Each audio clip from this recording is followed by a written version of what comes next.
En el barrio pacense de San Roque, donde nací, algunos tenemos una absurda creencia: que los muertos no están del todo muertos.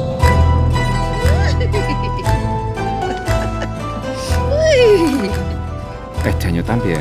Sí, todavía no sé qué va a ser, pero bueno, algo se me ocurrirá.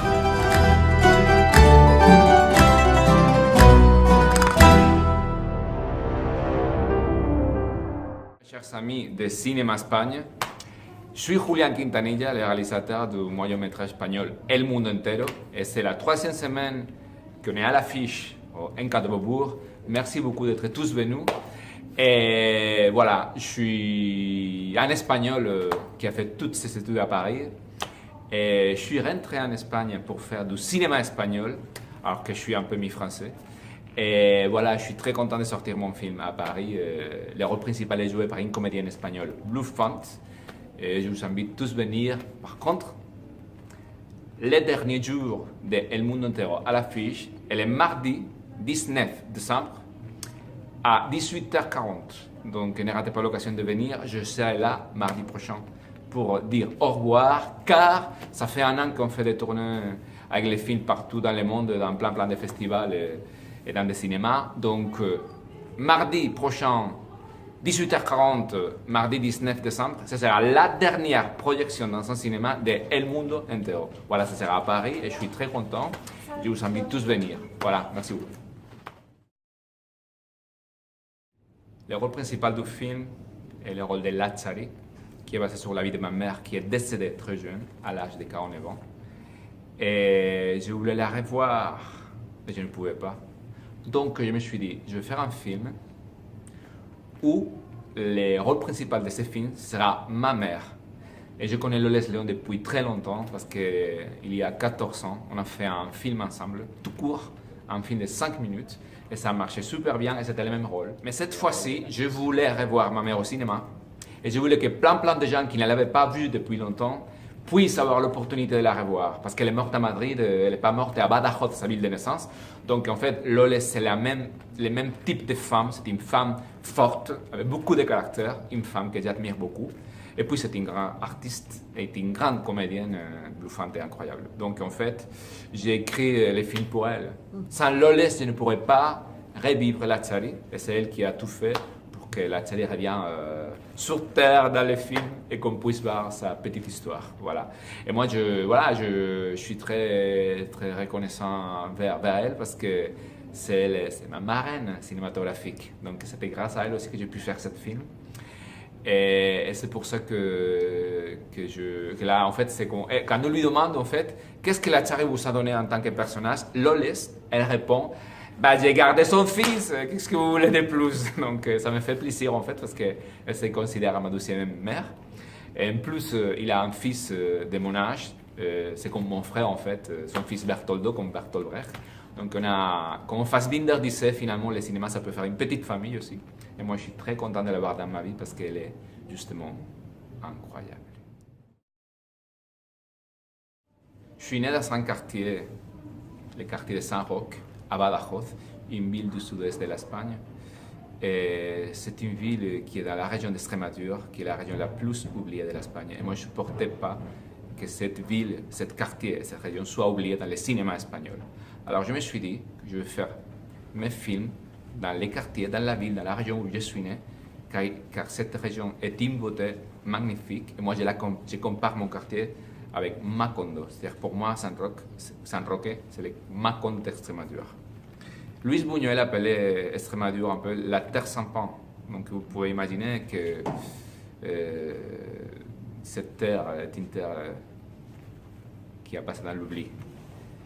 Et en tant que réalisateur, quand je cherchais mon style, j'ai trouvé une phrase de Jean-Claude Carrière qui disait que le désir profond de tout scénariste, c'est de donner l'honneur aux gens de l'endroit où on est né, pour que cette beauté qu'on trouvait quand on était petit ne disparaisse de la terre, comme le ciel n'avait pas existé, comme s'il n'avait existé. Donc je me suis dit, en effet, je ne supportais pas que toute la lutte de ma mère disparaisse. Elle a passé sa vie à m'élever alors qu'elle était mère célibataire avec un enfant homosexuel dans les années 80, alors que Franco venait de mourir. Donc je me suis dit, qu'est-ce que ça représente cette vie perdue, cette vie oubliée? Je ne supportais pas ça. Donc j'ai décidé de transformer les personnages de ma mère dans un grand personnage des grands romans cinématographiques. Donc j'ai pris toutes les images de mon quartier et je les transformé en univers cinématographique pour que les personnages qui vivaient à l'époque puissent être vivants à l'écran, encore une fois. Et c'est de là que je prends les couleurs et l'univers. Je ne prends pas les couleurs de quelqu'un d'autre. Je ne m'inspire pas à aucun autre cinéaste. Je m'inspire des gens qui sont vivants là et qui sont dans les films. Tous les gens qui sortent dans les films habitent là-bas. Et ma mère, la couleur favorite de ma mère, c'était le vert. Elle m'a dit ça pendant toute sa vie. Moi, la mienne, ma couleur préférée, elle est jaune. C'est pour ça que la lumière, elle est un peu jaune-orange. Et moi, j'ai trouvé que la couleur préférée dans la vraie vie de Lazzari était assez symbolique parce que c'était l'espoir de ne pas perdre toute sa vie, de ne pas oublier tout ce qu'on a fait et l'espoir de pouvoir changer les choses. Parce qu'elle n'a pas pu changer autant de choses qu'elle voulait. Donc, dans les films, c'est pour ça qu'elle utilise son fils pour pouvoir changer les choses qu'il n'a pas pu changer. Et ça, c'est un grand espoir. C'est un grand espoir, non pas justement pour moi et pour elle, sinon pour tous les gens qu'on travaille dans les films, et aussi pour les gens qui ont peur dans la vie de confronter des choses qu'ils ont envie de confronter. Donc cet espoir, c'est Lazzari qui te donne la permission de prendre l'espoir. Moi, je suis un vert. Il y a plein de choses de films qui sont en vert, c'est-à-dire les verts, c'est l'espoir dans les films. Et elle te le dit clair et net, Lazzari dans le corps de Loles Léon, sa voix et sa puissance, qu'il ne faut pas attendre la mort pour changer les choses. Qu'on peut le faire maintenant, là, tout de suite. Le compositeur de la musique, c'est Víctor Reyes, qui est le seul musicien espagnol qui a gagné le prix Emmy aux États-Unis. Parce que c'est un génie. Víctor, c'est un génie. Voilà, il est un génie. Donc, je me suis permis de venir chez lui et de lui dire, Víctor, je vais te demander une chose qui n'est pas peut-être très correcte, mais j'ai envie de te donner la chanson la plus belle qu'on a en Extremadure. C'était une chanson folklorique. Et je te demandais ça parce que j'aimerais bien être le Kusturica espagnol. C'est-à-dire que je te donne cette chanson folklorique et toi, tu me fais une belle bande sonore cinématographique. Voilà. Parce que tu es un génie. Il me dit, arrête, donne-moi cette musique. Alors, à 4 heures du mat, il travaillait, il m'appelle. Tu travailles? Oui, je travaille. J'adore la chanson. C'est de l'Extremadure? J'ai dit, oui, c'est la plus belle chanson de l'Extremadure. Donc, lui, il a pris ça et il a fait ce boulot énorme qui exprime parfaitement l'univers des films que je vais faire, car la musique est en même temps très mélancolique, parce que dans l'Extremadure, on a cette mélancolie de l'oubli, je l'appelle la mélancolie de l'oubli. Parfois, j'avais peur de dire ça, parce que je me suis dit, les gens en Extremadure vont dire, ah non, mais on n'est pas oublié. Oui, pour l'Espagne, on est la terre oubliée. Donc cette mélancolie de l'oubli existe dans la musique de Víctor Reyes, car il a su traduire ce que la Rondeña de Orellana, la chanson que je lui ai donnée, exprime. Et puis, en même temps, elle est pleine de joie et d'espoir. Cette joie mélangée avec la mélancolie nous donne l'espoir d'un monde meilleur, peut-être. Donc, j'ai plein de chansons gardées secrètement pour pouvoir continuer à faire ce beau travail avec lui, car la musique dans les films que je veux faire, elle est vraiment très importante. Elle exprime très bien l'âme du peuple dans l'Extremadure. Voilà. Dans mon quartier, les femmes sont appelées las machas et les hommes sont appelés los machas. C'est un mot très ancien qui vient de la guerre, mais en fait pour les femmes c'est encore plus symbolique parce qu'on disait que c'était les femmes qui gardaient un couteau dans les jambes. Donc en fait c'est un symbole qui représente qu'une femme peut aussi être un garçon et qu'un garçon peut être une femme.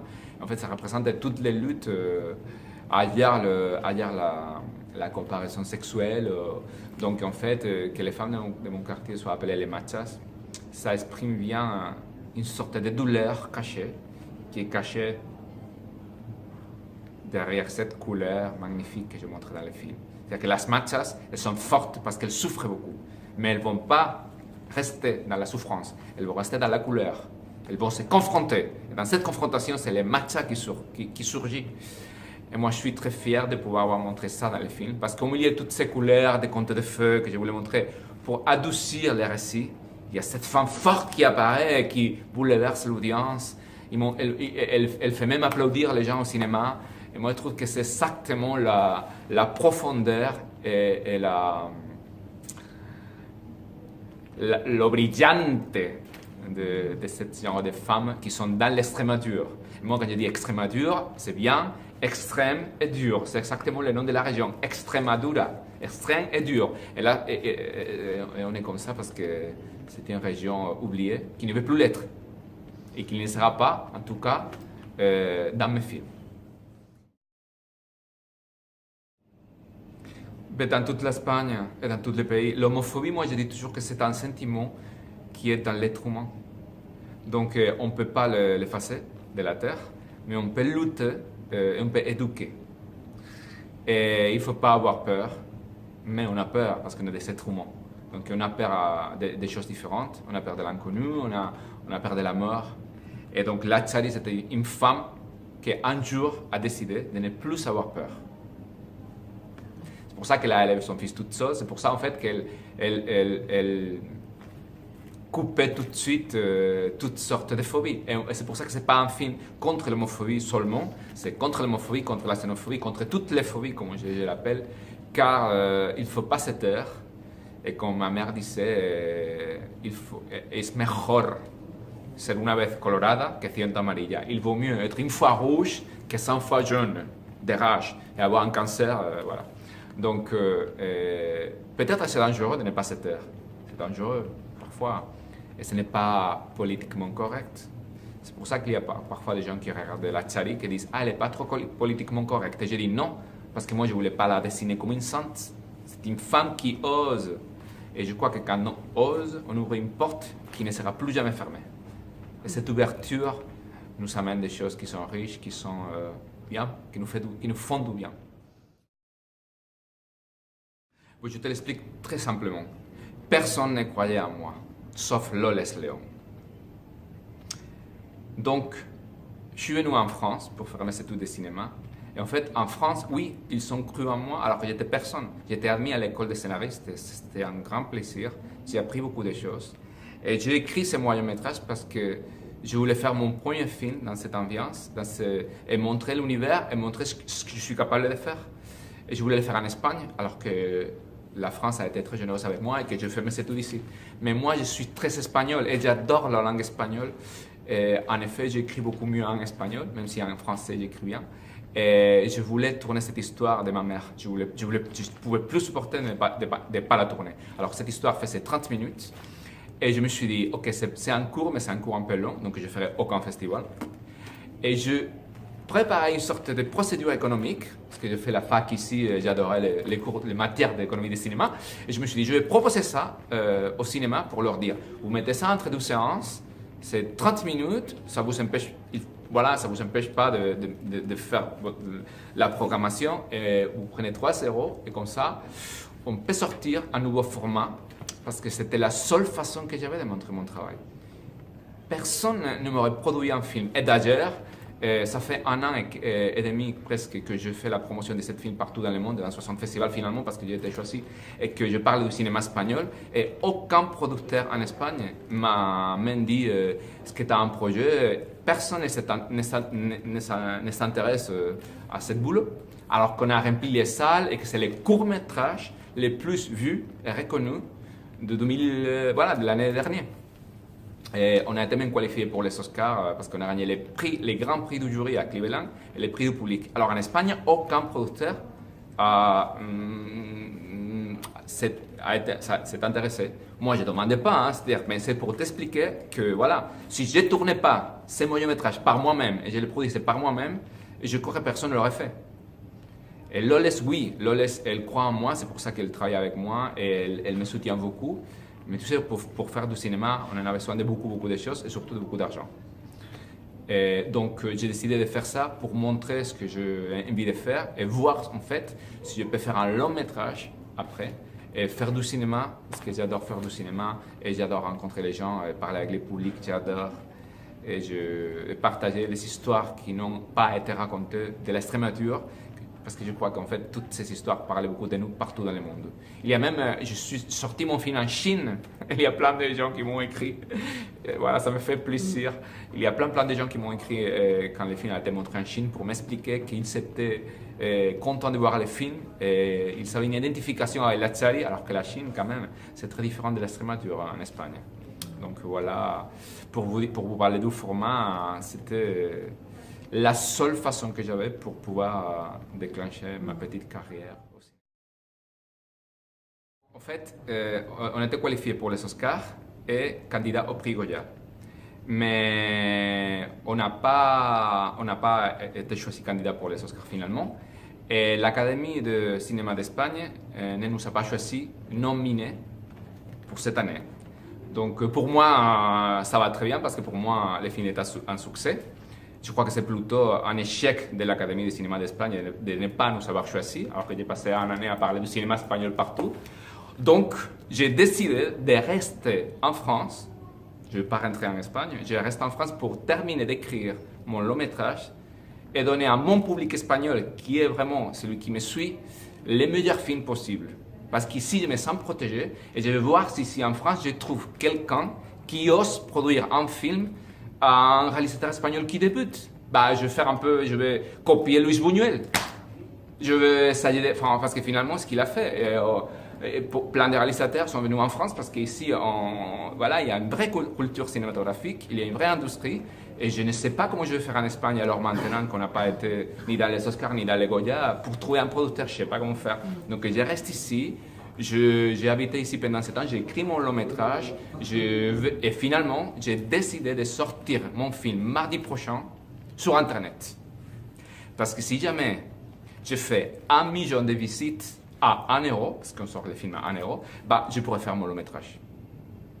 Et c'est vrai qu'en fait, en France, oui, j'ai eu des gens qui m'ont dit « Écoute, si on peut t'aider pour que tu fasses ton long, on va le faire. » Et aussi en Espagne, tous les gens qui ont vu le film m'ont dit si fait ton long, on a envie de voir l'histoire de Lazzari, donc moi je l'ai publié avec moi. Mon public, je n'ai pas non plus énormément, je suis pas, mais mon petit public, je l'ai et ils aiment l'histoire que je raconte et ils aiment aussi le début d'histoire que je raconte pour mon long métrage. Así que estoy encantado con mi público de España, os mando un beso a todos y me quedo en Francia a escribir la peliculita para daros lo mejor de mí y a encontrar un productor aquí, porque en España es que no creo que haya manera.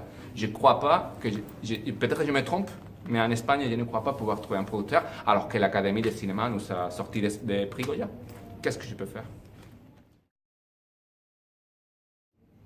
C'est l'année suivante de l'histoire qui se passe dans les moyens métrages. C'est-à-dire que dans ce film, Lazzari, ma mère, me demande une chose quand je viens la retrouver au cimetière. Elle me demande une chose qu'elle n'a pas pu faire quand elle était vivante, alors que moi, je dois faire ce qu'elle n'a pas pu faire. C'est une histoire qui dure 30 minutes parce que c'est une chose plus et moins simple, ce qu'elle me demande. Mais quand j'ai écrit ce film, et là je te la raconte toi parce que c'était magnifique, j'ai gardé la plus grosse histoire, la bombe atomique, pour le long métrage. Parce que je voulais tester, mais je ne veux pas, voilà. Donc là, j'ai écrit l'histoire qui se passe l'année prochaine dans le film. C'est-à-dire, ma mère, elle me demandait la chose. J'explique toujours qu'elle me demande une chose très compliquée et que moi, j'ai besoin de 90 minutes pour le faire. Mais ce n'est pas une chose très compliquée, c'est la chose. La question profonde que tout être humain se demande dans la vie. Et je suis obligé de donner la réponse à la fin du film. Donc c'est une histoire que je crois que peut toucher tout le monde, une histoire assez forte, et je suis sur le point de la terminer, et je vais la terminer ici en France. Et je vais la tourner l'année prochaine, et on va voir si... En tout cas, je sais que les Espagnols, et le public espagnol aussi de tous les pays d'Amérique latine, le public en Chine, les gens franco-français qui ont venu en France voir les films, ils ont envie de voir Lazzari encore. Loles León, il a envie de la jouer encore, et je vais tout faire pour tourner mon film, alors que peut-être ce ne sera pas un film politiquement correct, et que peut-être c'est pour ça qu'on n'est pas dans les grands endroits. Mais ce n'est pas grave du tout, parce que moi j'adore Fassbinder, c'est pour ça qu'aujourd'hui je me suis habillé en cuir, pour ne pas perdre la force de Fassbinder qui reste à moi. Et Fassbinder s'en foutait complètement de des prix et des choses comme ça. Il voulait faire des bons films avec des bons comédiens. Et ça, il faisait ça pour le public. Parce que c'est ça qui est le cinéma. Le cinéma, c'est pas juste l'écran. S'il n'y a personne dans la salle, à quoi ça sert le film? C'est comme le théâtre. C'est pour ça que j'ai fait 20 ans de théâtre. Et moi, pour moi, c'est clair que les salles de théâtre, elles sont énormes. On ne fait pas des films pour 3 personnes. On fait des films pour qu'on puisse vivre une expérience, tous ensemble, une expérience cinématographique et profonde, en communion, tous les uns avec les autres, même avec Internet, parce que là, on peut communiquer très bien. Donc, voilà ce que je vais faire et j'espère que ça va marcher. C'est la seule chose que je peux faire, parce que comme vous savez, le cinéma, c'est compliqué pour les gens. Je suis personne, je ne suis pas du tout connu, donc c'est la seule solution que j'ai trouvée, sortir mon film sur Internet, voir si ça marche, et essayer de convaincre des producteurs ici en France, alors que le film a bien marché en France et un peu partout dans le monde. Voilà. Je ne suis pas le fils d'un milliardaire, mais en effet, je suis le fils de Lazzari, et cette richesse me rendra heureux toute ma vie.